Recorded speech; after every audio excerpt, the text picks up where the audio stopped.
आज की कहानी हमें जीवन के एक अटल सत्य से रूबरू कराती है, मृत्यु।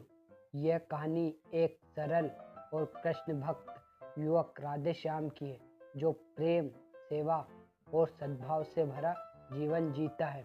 उसके साथ उसके प्रिय भगवान श्री कृष्ण रहते हैं, लेकिन एक दिन उसकी जिंदगी में ऐसा मोड़ आ जाता है जिससे उसे जीवन की असलियत का एहसास होता है। तो कहानी को शुरू करने से पहले आप एक निवेदन है कि हमारे चैनल को सब्सक्राइब कर ले और ऐसी कहानियों को देखने और सुनने के लिए अभी चैनल को सब्सक्राइब कर ले और साथ में बेल बटन भी दबा दे। तो चलिए शुरू करते। राधे श्याम का एक छोटा सा परिवार था, जिसमें माता पिता, पत्नी और 2 बच्चे थे। वह सभी से बहुत प्रेम करता था और हमेशा दूसरों की सहायता करता था। कृष्ण उसके सच्चे मित्र थे, जो उसे हर परिस्थिति में मार्गदर्शन देते थे। लेकिन एक दिन राधे श्याम के पिता की तबीयत अचानक खराब हो जाती है और उन्हें अस्पताल में भर्ती करना पड़ता है। डॉक्टर ने हाथ खड़े कर दिए और कहा, अब सब कुछ भगवान के हाथों में। राधे श्याम ने अपने प्रिय भगवान श्री कृष्ण को पुकारा और उनसे अपने पिता को बचाने की विनती की। कृष्ण ने कहा, मित्र, मृत्यु का समय तय होता है, उसे कोई नहीं बदल सकता।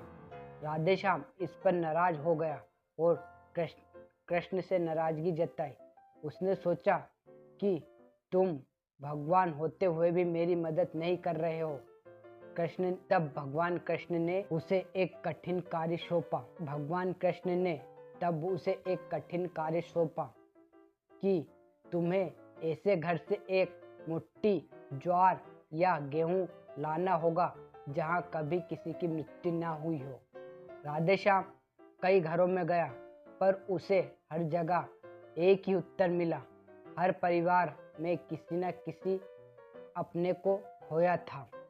तब राधे श्याम को इस बात का एहसास हुआ कि मृत्यु अटल है, यह सभी के जीवन का हिस्सा है और इससे भागा नहीं जा सकता।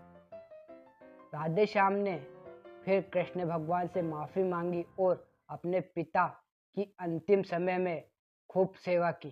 कुछ दिनों बाद जब उसके पिता स्वर्ग सिधार गए, राधे श्याम को दुख तो हुआ, लेकिन वह कृष्ण की दी हुई सीख से शांत रहा। दोस्तों, इस कहानी का संदेश यही है कि मृत्यु एक सत्य है जिसे स्वीकार करना ही जीवन का हिस्सा है। दुख होना स्वाभाविक है, लेकिन उसमें फंस जाना जीवन का उद्देश्य नहीं हो सकता।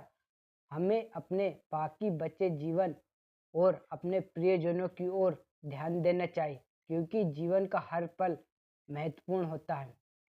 इस सत्य को जानकर जो व्यक्ति आगे बढ़ता है, वह जीवन की हर कठिन परिस्थितियों को पार कर लेता है। मृत्यु को नकारना मूर्खता है और उसे स्वीकार कर आगे बढ़ना सच्चा जीवन है। धन्यवाद दोस्तों।